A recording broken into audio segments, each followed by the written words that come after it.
وأعطاه اللسان واستعداد البيان والصلاة والسلام على من هو أفصح العالمين لسانا وأبلغ الفوائد بيانا وعلى آله وأصحابه الفصحاء والبلغاء أما بعد.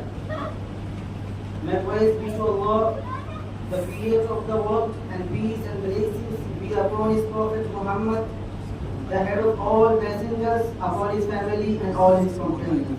Honorable Vizier, respected judges, and dear all my colleagues.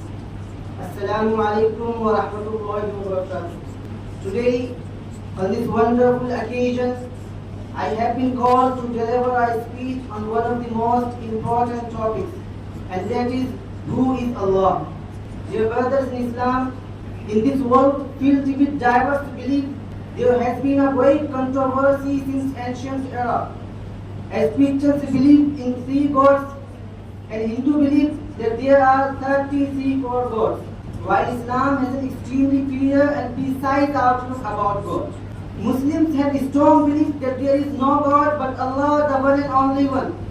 We believe that Allah created all the universe and being living inside it, and to prove His existence, He left different marks in the world that can only be observed if you look into the world tables. Dear brothers in Islam, we know we live in this world and we are fascinated with this world which Allah subhanahu wa ta'ala indeed has created in a beautiful manner. There are over 6 billion people that live in this world at this moment in time. This world of Allah subhanahu wa ta'ala is so big. There is space in this world for billions and billions or more people. But the question is that, what is this world in comparison to what Allah subhanahu wa ta'ala has created out there? This world is insignificant. This world is meaningless to Allah. It means nothing. It is worthless, so worthless. Compare it to the sun. The sun is one star. You know more science than me. You will be able to tell me better. Take this planet Earth and place it inside the sun.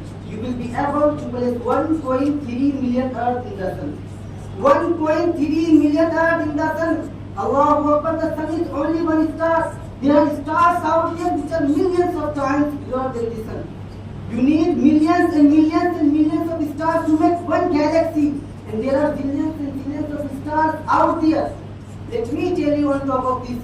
After this, whatever you see above, when you raise your head and you look above the zillions and zillions and zillions of galaxies, my brothers, this is everything there is within the first heaven, and Allah is the creator of 7 heavens. Allah is the creator of 7 heavens, and the distance between the first heaven and the second heaven is 500 years. At what speed, nobody knows, only Allah knows. But it will take 500 years to get from the first heaven to the second heaven. 500 years from the second heaven to the third heaven. Third to the fourth. Fourth to the fifth. Fifth to the sixth. Sixth to the seventh. Every time it will take 500 years. After the 7 heavens, وَسِعَ كُرْسِيُّهُ السَّمَاوَاتِ وَالْأَرْضِ. After this, you have the chair of Allah, you have the kursi of Allah. Rasulullah sallallahu alaihi wasallam has given an example in hadith just to give us a little bit of understanding. He said, take a ring from your finger, take off the small ring that you have and place it in a desert. The Sahara Desert is the biggest desert in the world. What is the comparison between the ring and the Sahara Desert? Nothing. The 7 heavens are the ring and the kursi of Allah is the Sahara Desert. After the kursi of Allah, you have the arsh of Allah. وَكَانَ عَرْشُهُ عَلَى الْمَاءِ. And His throne had been upon water. Again, Rasulullah sallallahu alaihi wasallam has explained, so just to get some experience, some ideas. Take a ring, put it in the desert, but this time ring is the kursi of Allah and the arsh is the Sahara Desert. What is the comparison between the kursi of Allah and the arsh of Allah? They are non-existent. They are meaningless to Allah. Then you have the angels which carry the arsh of Allah. Their heads are in the 7th heaven and their feet are in the lowest earth. My friends, then you have the Lord of the earth and kursi. لا تدركه الأبصار وهو يدرك الأبصار وهو اللطيف الخبير. Visions do not perceive Him, but He perceives vision. He is subtle or rebel.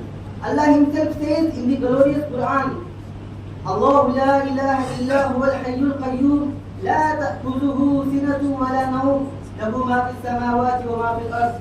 Allah, there is no God but Allah, the ever living or sustaining, neither sleeper nor sleep overtakes him. He has the ownership of the heaven and the earth.